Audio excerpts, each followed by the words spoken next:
in Wonderland. So the video I did about Cynthia G has like almost 1,000 views. Was not expecting that, but in the grand scheme of things, it's not like a whole lot of views. But for my channel, it is. So in that video, I mentioned a video I did about Phil from the Advice Show. I'm not really sure what he calls himself now. I know it's like something about Africa or whatever. But I decided to go and check it out because I know that I mentioned it. So I was like, let me go listen to it. I hadn't listened to it in years. So I'm listening to it, and it was a pretty okay video for what it's worth. Obviously, it's like one of my most viewed videos on my channel. I think the only one that had more views than this one is one I did on human trafficking in Atlanta, um, which is another important one. It's actually important. Like, these ones are not that important, but the one on human trafficking actually is important. But I was thinking, since some like more people listen to the Cynthia G one, then maybe they might be inclined to listen to the one about Phil because I mentioned Phil. So I went and listened to it, and like I said, it was pretty okay. And then, no, like, and then it turned into some. I just can't even. I want to address some things, because there's, you know what? I'm not sorry. When I say I'm not sorry, it doesn't mean that I don't like reflect on anything I've said in the past. It's just that it was really my life at the time. So I cannot apologize for my life experience. I did learn a lot from it, but listening to this video, I was extremely turned off when I started talking about a lot of religious stuff in terms of interracial relationships. And I actually, like, I know who I was back then, but I actually forgotten a lot of the stuff that I used to believe and be into. And I'm just listening to it like, girl, absolutely not. Okay. um, So I just kind of wanted to address that in the event that anybody might listen to that video. I wouldn't pay attention to me. If I heard that shit, I would be like, okay, I can't even, like, that kind of cancels out everything you said before when you said all that crazy shit about about religion and interracial this and that and the other. Like, I do not think that people who are in interracial relationships are going to be punished by God. I do not believe that God even really cares about interracial relationships. Like, I can't even say it. It sounds so silly. Like, no, God, the creator of all things, does not care about the complexion of the person that you're dating. Um,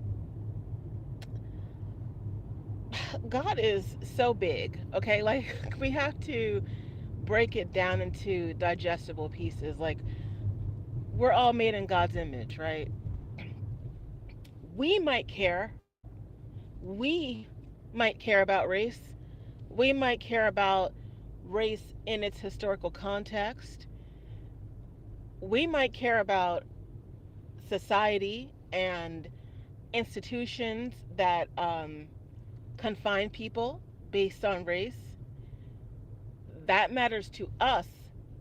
And yeah, we are made in God's image, so we do have a bit of God in all of us. We are an expression, of God. But there's a God, my belief, there's a God above everything. And I don't think so. For me, I don't believe that God really gives any bit of a damn about the kind of person that you date. And for that matter, I don't think God cares if the person is a male or a female or what gender or assignment or what have you. I don't think that God cares about what we do with our genitals. In other words, I don't think God cares if you want to cut them off, shave them down, and put other things where they belong. I don't think God cares about any of that. Um, Now, I do like acknowledge nature for what it is. And naturally, you know, you cannot create a baby, if you're assigned the male gender at birth and you decide you want to be recognized as a female, you can do anything you want to your body, but that does not make you a biological woman, and you cannot make a child. Like, that's just not, it's not natural. No shade, no hate. It's just what it is. But anyway, back in that time when I thought that it mattered, I was definitely like brainwashed. I was living in a state of religious dogma that was extremely rigid and extremely oppressive. And when you're living like that 24 hours a day, you it's hard to compartmentalize. The thing about it that I find is like so interesting is just like, I wonder what my friends thought of me at that time. Like, nobody said anything to me. um I was highly isolated. Like, I turned my back on a lot of people. I i had to. I was at a distance from them, like geographically. I was not near anybody that knew me, but they still followed me on social media. They saw the change, they saw the shift, and they kind of like backed off me, but were always there for me. Like, I still have all the friends that I've ever had from before. Like, all my friends from childhood, all my friends from college, all my friends from my 20s. They're still my great friends.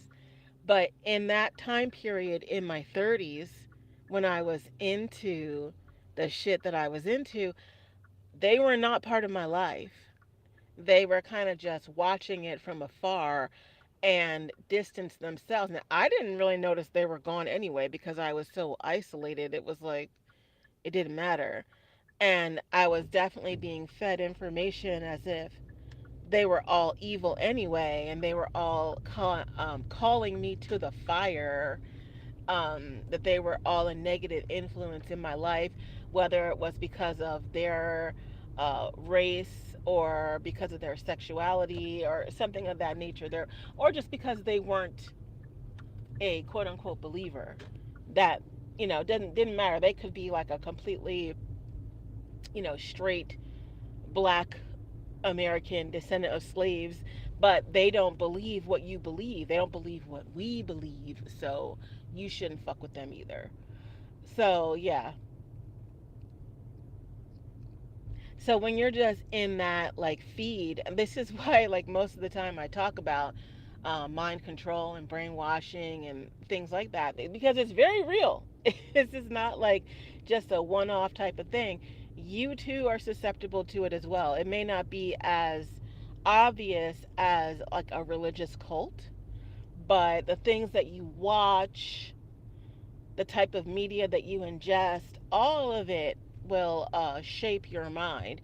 We're dealing with that in politics heavily right now. Do you know who is like the new speaker? Total MAGA speaker, like all up in the government. Like, it's insane, insane shit going on. And at the same time, the people that are under MAGA influence would think that people who think like me are insane and misled. And, it's because literally there's a divide in the type of media that people are watching. I try to, um, I try to ingest everything, but I'm not gonna lie, I do have like a slant. I have some bias, but at this point I feel like I was so far on the other side for so many years that I allot myself the ability to have a little bit of a bias on the other end. But every now and then I try to hit it in the middle if I can. And then if I can't, I just disengage entirely. Like, I'm just not even going to pay attention to what's going on, the quote unquote news. I'm not going to read this. I'm not going to go to this website. I'm not going to do these things. I'm just going to live my life and on my own terms and just get grounded again because it's everywhere. When you, I'm driving right now through this neighboring town to mine, and it's like cultified, baby. Like, it's like a very, very vast religious cult that lives in this area. So, are they wrong? Like, I can say they're wrong because they're extremely exclusive, and they do a lot of things that are detrimental to our surrounding communities due to their exclusivity. But at the same time, it works for them, you know. So are they really wrong? Probably. It's probably, as they say, it's complicated. uh, but these are the kinds of things that they deal with in Palestine right now. Like, to be honest with you, it's like a group of people that feels as though they have the right, due to their politics and their religion, they have the right to oppress another group of people. And that is what happens in cults. Okay, the language I was using in this video about Phil is, like, toward the end, is extremely oppressive. It's extremely limiting, and that's the thing about it. Like, whenever you feel confined, that is an issue, because to me that is not what the ultimate creator of all things is about. I mean, how do you create in a place of confinement? You don't. It doesn't happen. So when you feel like you're being confined and you can't do this, you can't do that, you must dress like this, and you must eat that, and you must date this person, you must love, marry, create children under these particular constraints. To me, it's a problem. So somebody had written a comment in the comments section of this particular video. Like, I used to read them. It's like a 5 years old video, so you understand. But I don't typically like read comments. But in this, somebody had left a comment. I'm not gonna be able to find it right now. But they look at this person's comment right here. It was like, "You started off so good, then you flipped the script real quick," shaking my head. And I totally like had to laugh at that when I read that today. I was like, I really did though. I really did start out good. I started out really even keeled, like I was a normal ass human being. And then I just went off like, oh, it's just so cringe to listen to. Oh my gosh. Yeah, I can't find it right now. I'm trying to drive. I can't find it. But somebody said something like, "Do you really believe these things in the Bible, like, literally?" Um and I I actually commented back. So I don't know if the person still exists, like if they still pay attention to YouTube like that. But I did respond today, and I had to let them know, like, I no, I don't think those things anymore. Like, um I no longer believe in that stuff. And the reason I keep this video up is not because of the stuff that I said about religion or about interracial relationships, like, toward the end of it. I leave this up because because it's the truth about Phil. Like, I just feel as though it should be out there. It really should, that the man used to be a black woman basher, that he got most of his viewership originally from bashing black women. He was one of the originators of the genre. He created the foundation where the manosphere now flourishes.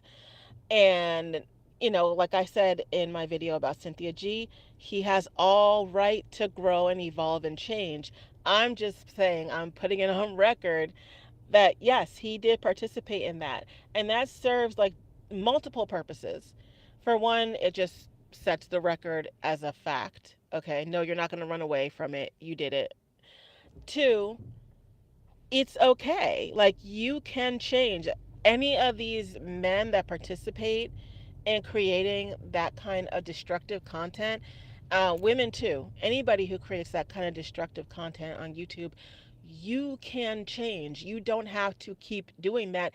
And even if you feel like you have to pander to make your bag, look at Phil. He changed and he's still making a killing. Like, you can do it.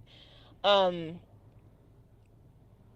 yeah, so I mean, those are at least like two reasons why I leave the video up, but I just felt like I had to say something about the fact that I used to say some really ridiculous things about race and religion, like 5 years ago, apparently. I would love to be like, oh, that was so long ago, but yeah, it was like 5 years ago. um, do you really think we should be taking these stories literal? I'm reading that comment now. Do you really think we should be taking these stories literal? If that's the case, Moses had two foreign wives. David came from a foreign relationship. Solomon came from a foreign relationship. All your heroes, none of them had Israelite wives. So I replied to that person like 20 minutes ago, and I let them know, like, yeah, I do take them literally. Sorry. I do take them literally. However, do not believe they apply socially today. I agree with my commentary on Phil being deceitful, but I no longer adhere to the same religious ideology. My apologies, I was in a cult. So, when I say I do take them literally, I do believe that historically they happened. So, I do think it's literal. I don't think it's necessarily um, allegory. I don't think it's like symbolic. I don't think it's a metaphor. I know there are some schools of thought that do believe that. I wish I could remember what I'm thinking of specifically. Like, there's a very specific. Damn. I mean, you could just see what I just saw in traffic. Um, there's like a specific belief that all of these are allegories and that they mean certain things. Anyway, I don't think that it's wrong to feel that way. I think there's something to that. I think there's a reason why these texts stand the test of time. That is both literal as well as mystic. I think there is like a level of symbolism and metaphor that you definitely probably could take out of it, but I also still believe that there's historical relevance to it as well. So yeah, I do take it literally, but I don't believe that these things apply to us socially anymore. Now the morals and the tenets, I do think that they're applicable, but the social aspects I do not think are applicable to us. I think that religious texts are taken from a specific moment in time, and that the laws, as they say, are applicable to that particular social or society at that time. I don't think that it's like necessarily universally applicable. So, yeah. Yeah, that's basically how I feel about it. I think there's a reason why like Israelite people were told that they should only deal with other Israelites at that time. Similarly to the way I feel about the dietary law, even though I still don't eat pork, I still don't eat shellfish, because I just don't like it, you know. But I don't think that it matters. Like, I don't think that like God cares about pork. Like, I just think that maybe at the time there was some kind of social reason why they shouldn't be eating certain animals. And we can continue to adhere to that for the observation of that religion or those customs, I think that's fine. But I don't think that it's like, God cares. I don't believe that. Similarly, I don't think God cares about, interracial relationships. It's like when you really the more the more intimately I started to get with the divine, the more that I could see that these things just don't make sense. And it's not about it making sense to me. It just like universally just doesn't make any sense. At the time, like I said, I think that for a lot of people that knew me before the cult, they were probably like, what the fuck is going on with Allison? This is not even remotely who she is. And it wasn't. It wasn't. Um, you know, I said it before in another video. Like I used to do some like anti-swirl or like really critical of swirlers, and I don't want to get into all that cuz I still think that they're kind of weird. I don't even know if that's still a thing. But at the time I felt like they're just some weird girls. They were as weird as I was. Okay? They were as weird as me, okay? But the thing about it that was ironic was that I always interracially dated. Like, I think there's probably even some people that just know me from YouTube. If they knew me from the beginning of YouTube, they knew that I interracially dated. And then I just kind of like took all that shit down. I just kind of took all that shit down and started making like all of this like super religious content and very anti swirling because I believed, religiously, I believed that it was like doing us harm, that it was like against the word of God. And, I had made that change. I had course corrected. This is how I felt at the time. But I had course corrected and I wanted all of y'all to course correct with me. Um, and now I've come out of that. When you come out of that, it's like it really is like a whole different world.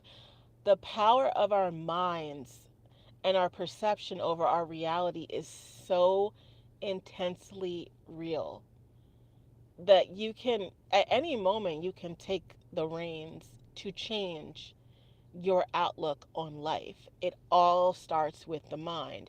And so when you allow somebody or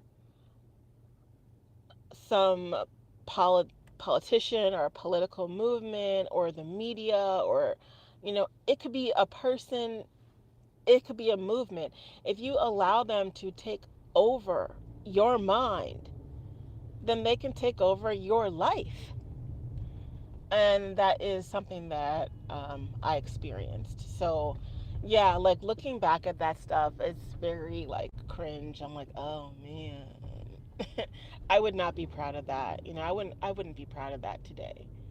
And that's why I try to be like a little transparent about where I was coming from at the time, and pretty much understanding that I was not in my right mind. I was kind of like living out somebody else's agenda. And I try to be like very, very real about that. That's how I can allow this video to stay up there. Like I hadn't listened to it ever since I made the video, so I didn't even know that I went in the way that I did. So that's why I'm coming on here now, and I'm like, if I'm gonna keep that shit up there, then I had to explain myself. Okay, this is not that channel. Like, this is not a channel for people that are deeply into any kind of anti. I don't know what to call it. Like anti non-black people. Like if you're anti non-black people, if you're anti interracial relationships, this is not a place where you're gonna find a like-minded individual. Like that's just That's just not who I am. It was not who I was, it was who I became for a brief period of time in my life.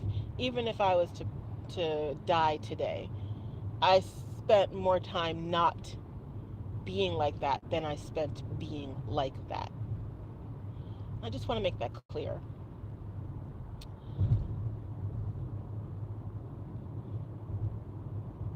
Yeah, that's it.